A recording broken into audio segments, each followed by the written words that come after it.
I'm here with Carolyn Stallard, and Carolyn is new to the CUNY Games Network, and we thought we would sort of follow along in her journey as she starts to integrate game-based learning into her classroom. She already has been doing that on her own, which is which was interesting to us, and also I guess she started to filter into the network at some point, come to our conferences, and is now kind of on our advisory board. So welcome, Carolyn. Thanks for coming and meeting in the park today. Lovely day. So tell me a little bit about how you got interested in your field. So most people don't think of game-based learning as being applicable in music, but I think all musicians recognize that music is very much a game. Yeah. Absolutely. So basically the first time I really thought about music and games was when I was getting my undergrad degree in music education from the College of St. Rose, and we did this thing called recorder karate, which is basically when students are learning recorder, they put these little ribbons on their recorder as their belts, and they eventually want to get to the black belt. So we would do it in our classroom as we were learning how to teach kids about it, and then from there I just kind of was thinking about other ways to incorporate games into the music classroom. And oh, cool! So you had like an aha moment in a sense. Yeah, absolutely. So let's rewind a little actually and talk about how you got interested in doing music as a career and what maybe your experiences were as a student, all the way back from the young age to the college age. What were the things that kind of influenced you in teaching and learning? Well, I always loved music. I started playing percussion when I was in 4th grade and kind of took off from there, did wind ensemble, jazz band, everything. And then I started teaching drum lessons in high school, and I loved doing that. I had a couple different career paths I was thinking about before going into college, and I couldn't decide. And then I thought, you know what, I love music, I love teaching, so if I get a music ed degree, even if I go a different way for a career, then I'll be certified to teach lessons, and I love teaching lessons. And then I just kind of kept going from there, got my degree in music ed. Now I'm studying ethnomusicology just to give myself kind of another layer of expertise, I guess you could say, in another field of music. So what was the classroom like in your learning experience when you first started teaching? So you knew you wanted to start teaching really early. I'm assuming that you had positive experiences, or was it like you saw something that needed to be done differently? A little of both. The school that I went to for college is really big on students really getting a sense of what teaching is like early on. So I started observing other music teachers and seeing what worked well in their classrooms and what didn't. And my friends and I really observed a lot more than we had to, and then we'd talk about it. So from there, I got some ideas of how to be more creative in the classroom. Okay. And the teachers who just really talked a lot to students before doing any activities seemed to be the ones that didn't do as well, I guess you could say. Yeah, well, I mean, it's a skill that requires a lot of practice, and it's teachers that have to improvise a lot. Nothing ever goes according to plan, which is, I guess maybe your bag of tricks gets larger and larger. So how did, so you said you went to school, let's get the schools, which schools those were. Where did you do your undergraduate? Where are you doing your master's at the Graduate Center? Where was the undergraduate? Yeah, my undergraduate was at the College of St. Rose, which is a small school in Albany, New York. Yeah. Okay. They have a big education program, so the music ed program was pretty good. Right. Okay, excellent. And what was your experience teaching people percussion? I know that I usually advise people who don't play an instrument to start there if they want to get into music, because there's more of an oral tradition, more hands-on. I guess it's lower hanging fruit for learning and get your rhythm fundamentals down. Did you use that as a gateway for entry, or was it a percussion class for percussion people because you're a vibraphone player?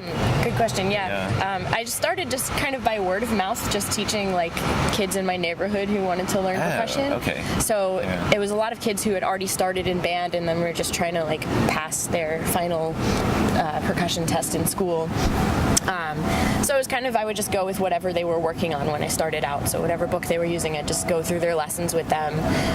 And then I started taking on other students when I was in college, because obviously the local community looks at the college for future teachers to teach lessons.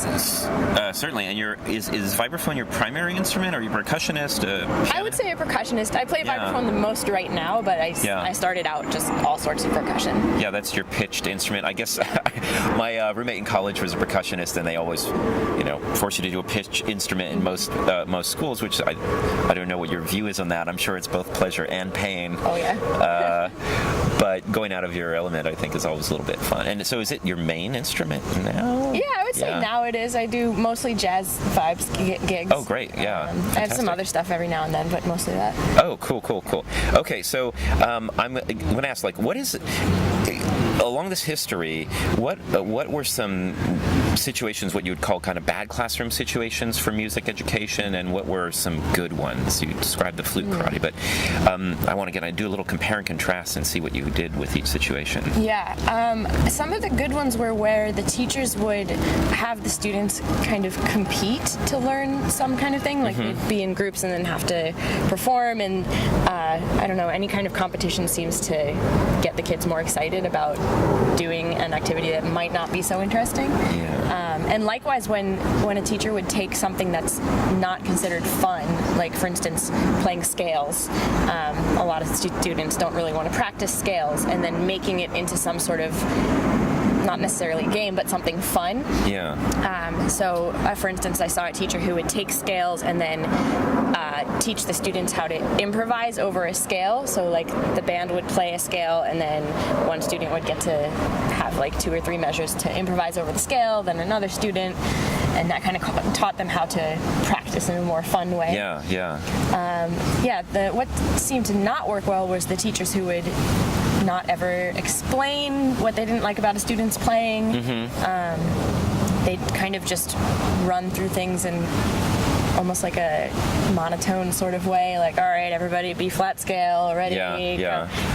We suffered, so you have to suffer too. Yeah, exactly. And I always think if a teacher is excited about a subject, then the students are going to pick up on that. If they're not excited about it, the students are going to pick up on that.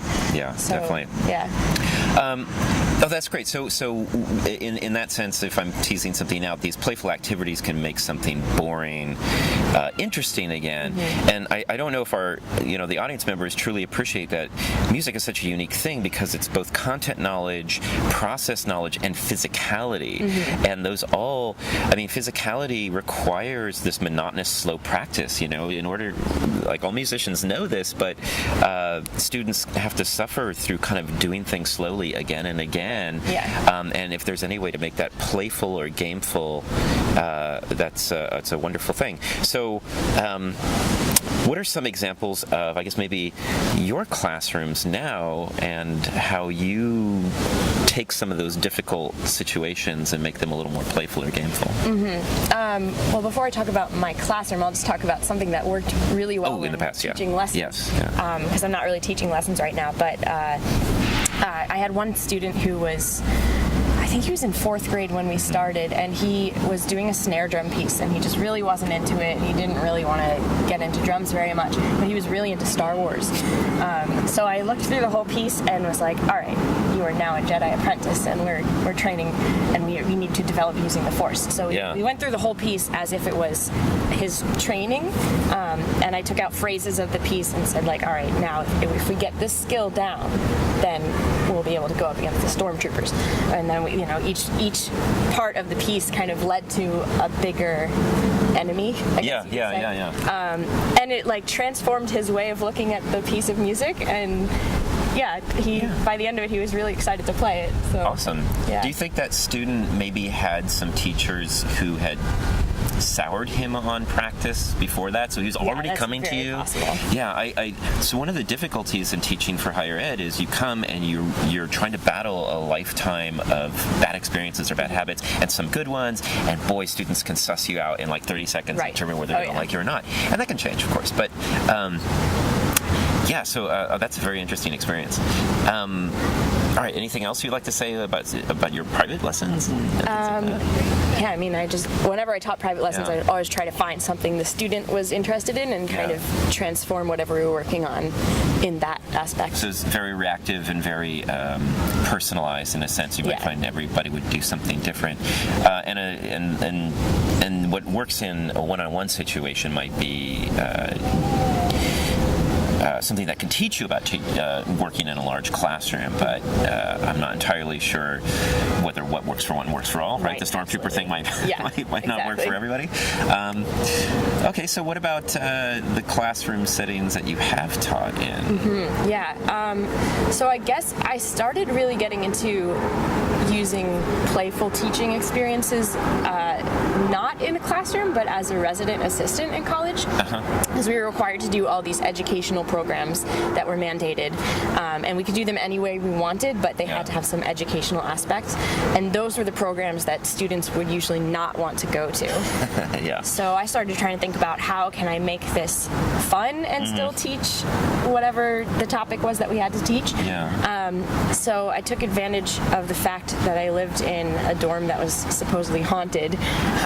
So my first educational program was right around Halloween, and I created this whole scenario where there were these spirits of the people who used to live in the building who they were kind of upset that we were there, and I made this whole scenario, and basically we had to go from room to room completing tasks in order to get the spirits to leave us alone. So it became this whole scavenger hunt. Wound up winning Program of the Year for it. The students loved it. Awesome. So then the next year I made it the same thing, but in a bunch of different buildings on campus. And the next year it became a campus-wide program. And then I did a couple other, I guess you could call them scavenger hunts, task-based scavenger hunts. Scavenger hunts. I mean, for most people who want to incorporate games, scavenger hunts are like the low-hanging fruit. It can work and it cannot. It really, sometimes it can just be like checklists and people go through the list and then they don't really discover something. I think it's highly effective when you integrate the mechanic of the scavenger hunt with the point. Like if the point is to go and explore Harlem. I worked with a young teacher a long time ago, and we designed a scavenger hunt in Harlem, and the point was to explore the spaces, and so that works really well. And that kind of leads me to another question about how you're designing these things in your classroom. They seem to be perfect for designing for engagement. A critic might say that they're kind of gamified, meaning it's like a layer on top of gaming. And I know we've had a little conversation about this before. What are your thoughts on maybe trying to incorporate gameful activities now with the core process or something that you're trying to teach? When I started this, I had no idea game-based learning was a thing or gamification was a thing. I was just kind of creating I didn't even consider them games, these programs for students to do, which I then took into, I was a Vista leader for a little bit, and I took that into my role as a Vista to make these programs about refugees escaping their country and the process of being a refugee so that students can learn about that. Still just kind of gamified because I didn't know any of these terms. So then at the Graduate Center I started learning about these, and now that I've been learning about that, I've been trying to incorporate more of the extra layers into what I'm doing in my classroom now. I teach a music appreciation course at Brooklyn College. So I still have a lot of gamified elements, but now I've been trying to create a bigger narrative and more learning objectives and learning goals that all go around this narrative that we're doing in our classroom, and then having smaller games to go with that to kind of support the whole narrative.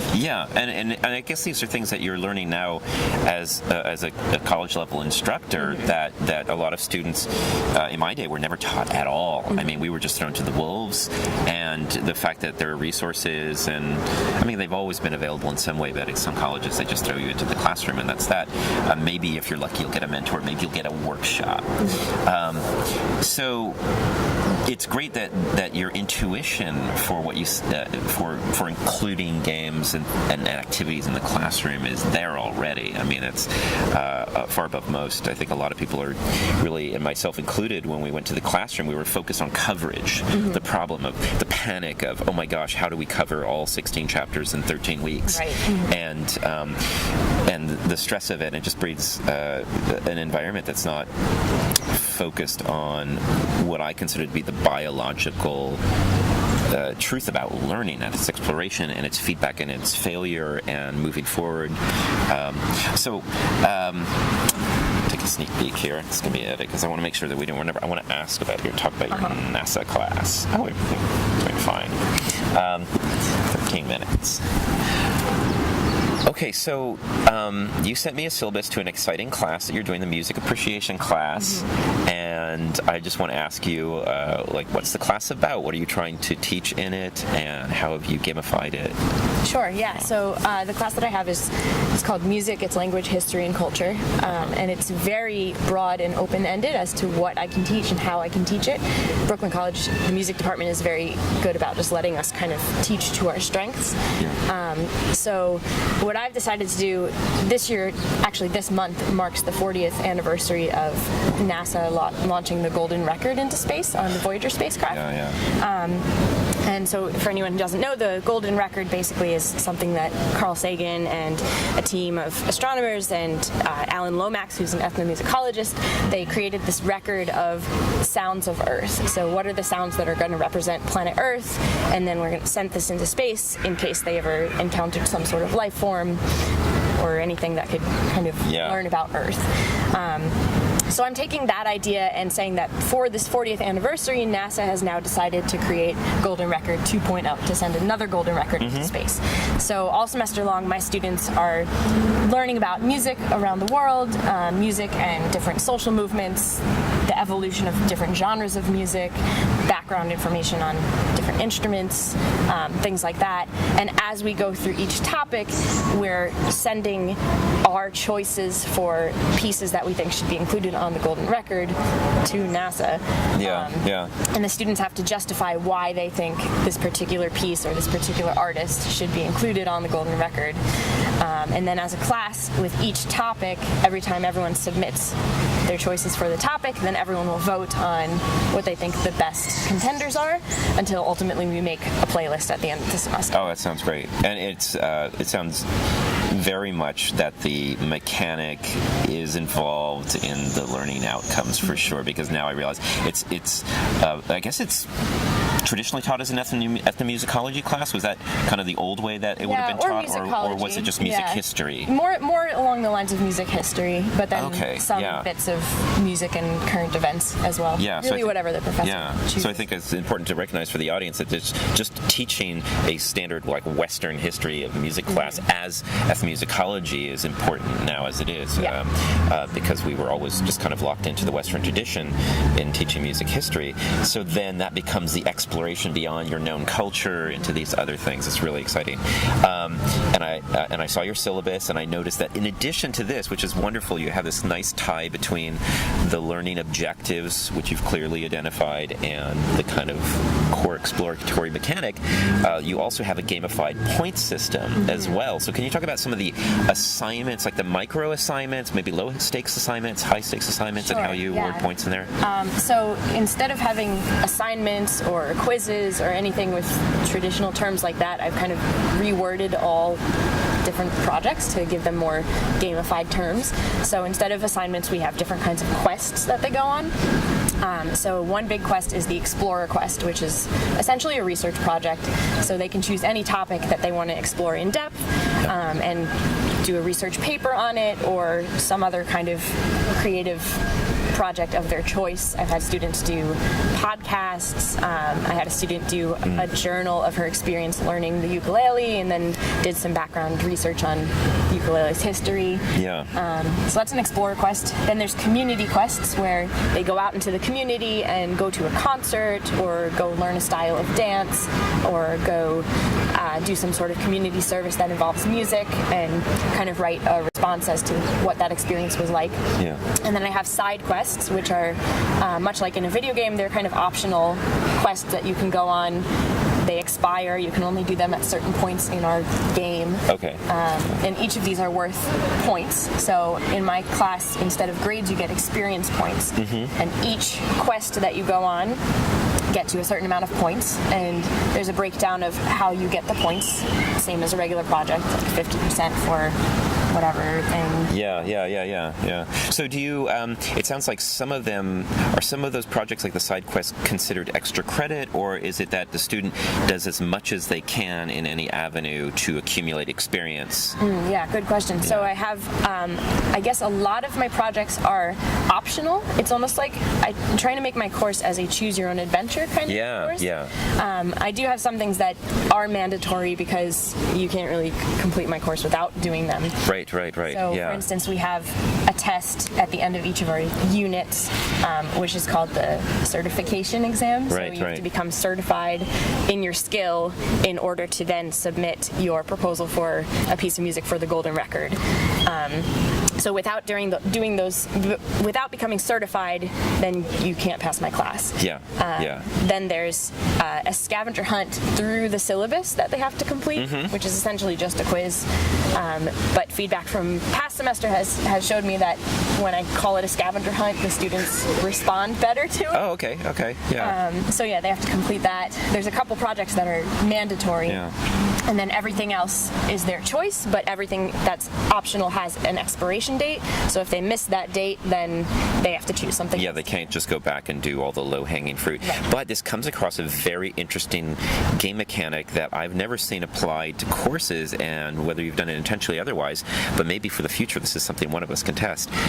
So there's this great arcade game called Killer Queen. Okay. More than one way to win. There's many ways. You can take the slow way to win, you can take a fast way, you can take a strategic way, or a popular board game Pandemic. There's many ways to lose, right? And just surviving is winning. So what if we designed a course where there's just tons of low-stakes assignments and maybe some higher mountains to climb in the course, but really the student gets to pick whatever they want to do in that space. And in the end, the content is, if it's constructed carefully, the content can be woven into all of the exercises, really. So I appreciate already that what you've done is student-driven. It involves a lot of choice. The projects are totally student-driven. This is awesome. And I'm going to get to the faculty side of things after a while, but so did you have this in mind, or did you kind of this idea of a completely exploration, more than one way to win the course kind of scenario?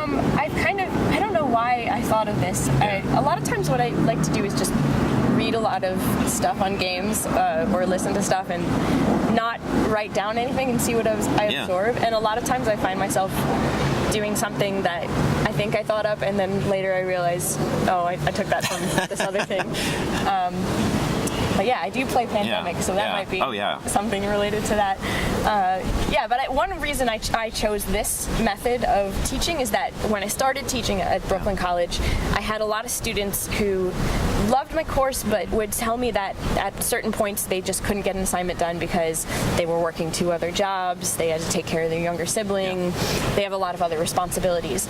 And so I was trying to think about ways that those students in particular could go through my course without stress and still learn a lot and enjoy the experience.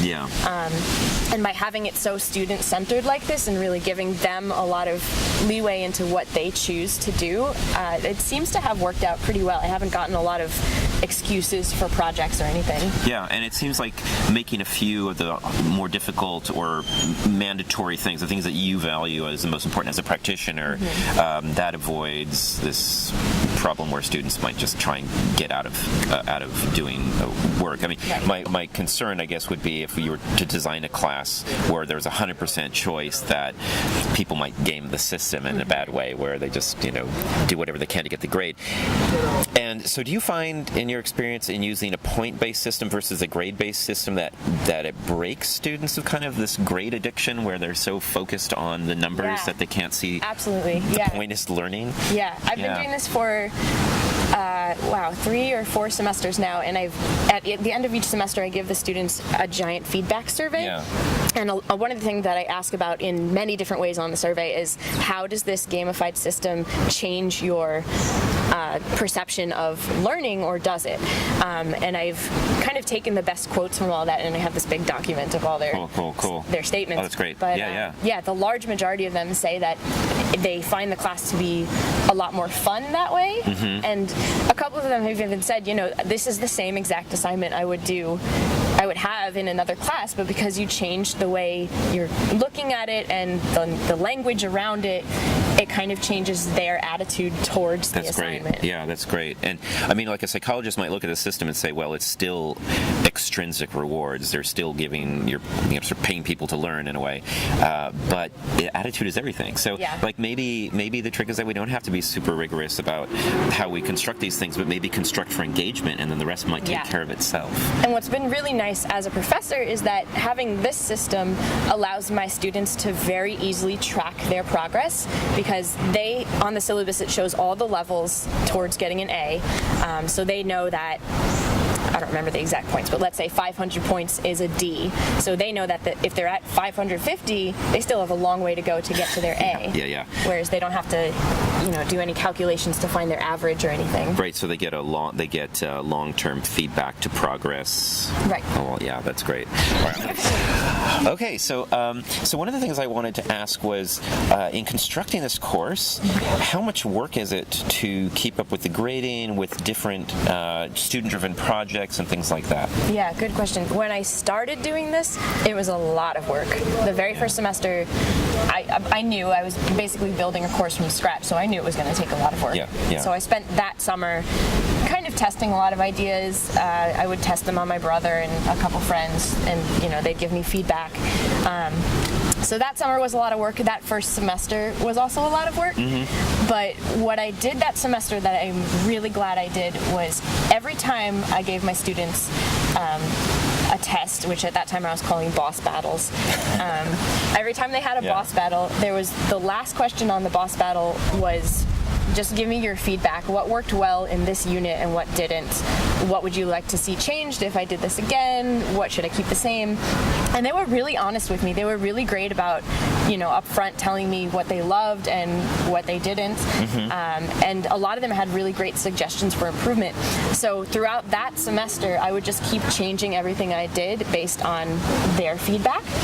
So it was a little buggy. I mean, there were definitely things where the original amount of points that I had them going to attempt to earn to get an A was way too high. So, I talked with them, and as a class, we decided what the new point system should be. So that changed midway through the semester. So that semester, I had to really pay attention to the course that semester. Yeah, I don't think that's too far from anybody who's, started teaching at all, taught a new class, moved a class to an online system. I think those efforts are, like, if you factor out that, I don't think if you're in a gameful mind and designing your course that it would be that much harder. One of the things that always gets me when I'm doing something like this is when you're doing project-based work that's very student-driven is how different everything comes out and how much more effort it takes for me to grade things. So I do a combination of, basically low-stakes writing assignments, lab assignments, and quizzes that take care of themselves, honestly. And then it gives me more time to focus on the project grading. And I've tried things like peer review with varying success. So are you thinking about different ways of grading to save you time as a faculty member, or different types of assignments? So what I have done is, even though Blackboard is not the greatest, it does have some features that I really like. So for instance, when you make a quiz on Blackboard, as long as you have it so that you've set it up so the answers are easy to recognize for the system, it'll just grade itself. So I still have, whenever my students take a quiz, the last question is a feedback question. But what I do now so that the system just grades it is I tell them, in your response, include the word sea shanty or something, whatever we're learning about. And then as long as they've included that word, the system will mark it as correct, and then I can go back and read their feedback. So then I don't have to go through and read every quiz. And I've told them up front, like, all right, this particular boss battle is being graded by Blackboard. If you think the system has made a mistake, you let me know, because that can happen. And that's worked out very well. I haven't had any complaints about that. So I've been trying to find more ways to let some projects just kind of handle themselves, and then the bigger ones, like you were saying about the bigger projects, being able to focus on those. That's exactly what I'm doing now. So there's fewer pure writing assignments that you have to really get into the thick with. Everybody kind of complains about Blackboard, but I would say, like, you go program your own LMS. We've had two people in CUNY Games do that, and they did a beautiful job with some developers, Levelfly, and it's a lot of work. So I think leveraging technology to do the things it does best so that you can do the things you do best is really important, and treating Blackboard as a game engine is another creative thing. I mean, you can gamify anything. You can build it into whatever system exists. So I look forward to seeing what you do in the future. Yeah, I will say with Blackboard too, one thing I like is that I hide a lot of Easter eggs within my course, just for the students to, that's fun. to check if they're reading. And Blackboard is really easy to hide them in because, you're just writing stuff. So. Yeah, I'm sure the executives at Blackboard might not appreciate that. We're saying, it's really easy to hide stuff. Like, when I took one of my first online training courses at CUNY, one of the tests was how long did it take you to find your academic technology support group at your college, and if it was more than 4 or 5 clicks, you're in trouble. Yeah. And if you get a 404 error when you get there, then you're really in trouble. Yeah. So you mentioned earlier that you're kind of doing this qualitative assessment, and it's clear that you're doing iterative design, even if it's with friends or in your first classrooms or private lessons. And this iteration is super important, as we know in education development, to come up with a product that works and to do it in the classroom so that you have high external validity. So what types of maybe scholarship do you think you might be able to get out of this, or are you making plans for that? Or yeah, that's a good question. A lot of people have told me I should look into actually publishing some stuff about what I'm doing. Yeah. I haven't done any of that yet. The only things I've done is I presented about I basically, for when I was a Vista and I made this refugee project that I was talking about earlier, I presented about that at 2 conferences, both to a lot of positive feedback from the participants. And then I attended the CUNY Games Festival conference just to learn more. And so now what I've been doing is because of the consortium at the Graduate Center, I'm able to take courses at other schools. So I've been taking courses at NYU's Magnet Center, which has a lot of game-based learning courses. So that's been exposing me to a lot of scholarship that I didn't know existed. So then I've been trying to take the ideas that I'm learning about there and apply them into what I'm doing, and thinking about what kind of things are we reading in these classes, and how should I start thinking about framing what I'm doing so that it could eventually become an article, some other sort of publication. And also, you're in grad school still, so there's not like, I'm not expecting you to say, oh yes, I've published 20 articles on this already, but it's more like, the coin of the realm has always been a little bit confusing for artists and musicians, because in some cases it's juried shows, and in other cases it's compositions, and when you're practicing, I guess you can tell me what it is, but you're a practitioner, but you're also music education. So publications are going to go in there somewhere, I suppose. Yeah. So what do you consider, or what does your department consider to be the coin of the realm up to the dissertation? That's a very good question. I have not figured out yet how to fit this into ethnomusicology. Ethnomusicology is essentially the anthropology of music. Kind of studies music in different sorts of social settings, music from around the world. So this whole games in the classroom thing that I've been working on, I've been talking about with my advisor about how this might be able to fit into ethnomusicology as a possible dissertation topic of some sort, and we haven't figured out anything yet that fits strongly enough into that field, but I'm not convinced that it doesn't fit. This is the point where the magic happens. Yeah. Right? That's like Miles Davis said. You got to be comfortable with not knowing where to go, because that's where everything might happen. So So if the games thing didn't happen, how might you approach getting the terminal degree here? Like, what would be your topic? Oh, yeah. So the other thing I've been working on is music and deafness. So I did a project on deaf marching bands of the early 1900s. Oh, yeah. Okay, I remember you telling me this stuff. So, yeah, super cool. it's a topic that not many people have studied, and I know some sign language, so it kind of... Yeah, I don't know. it's great. Yeah. So did Evelyn Glennie, if I'm getting the name right, also was doing a lot of work in that way, but I don't know if she wrote anything about her experiences. She wrote at least one thing. I read one thing by her. Yeah. But I don't think she's written very much. Yeah, okay, because I know she's an amazing percussionist. But, okay, so one of the ideas, I see where the position you're at. So you have two topics that are very, very different, and that's not a bad thing. I mean, like, most musicians are multifaceted polymaths already. So there is, like, if you look at just the history of games, there is a thread about games in music. I mean, I know even in Mozart's day, his publisher actually is the one responsible for it, but he wrote something like Terry Riley's In C, where it's cell music, and you write for parties, and then you shuffle the deck, and you get a minuet for the evening. And I guess people have traced gameplay in games even far before that in little ways that are out beyond my musical knowledge. Is it possible to combine or do research on that thread and make them as chapters? I don't know. Yeah, I feel like it is. I haven't figured out, the light bulb hasn't come off for me as to how exactly that is, but I feel like there is a way, and I just haven't thought of it yet. Yeah.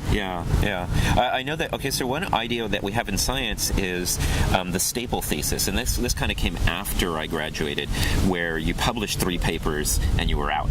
And they could be very disparate in neuroscience, but the idea was, the joke is staple, meaning that you just staple the 3 of them together and throw it on a desk. Yeah. It's more than that. They become the chapters of your thesis, even though they're unrelated, and I'm wondering if you might be able to carry this practice into your discipline, whether it be accepted or not. It's worth thinking about. Yeah, to maintain your interests. Yeah.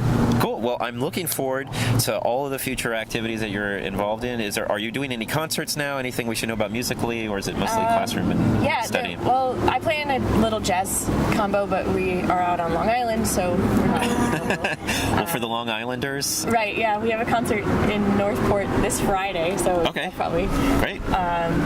Other than that, at the Graduate Center, there's going to be a concert I think it's on October 2nd, of music students performing, and I think there's only 2 of us signed up to perform right now, so we'll see if it happens. And how can people find you or these events online if they want to follow up? I have... do I have any? Oh my gosh, I'm very bad at publishing myself.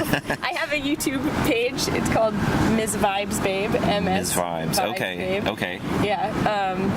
That's really all I have, and I don't have much on there, but I have some things. Okay, you might have a CUNY profile that you don't know about on the academic comments. Yeah, that's on there. Yeah, so if people at CUNY want to contact you, I think your contact information should be there, or even outside of CUNY, they can find your email and follow through. Wonderful. Well, thanks again for joining me in the park, and I look forward to seeing the next thing. Thank you.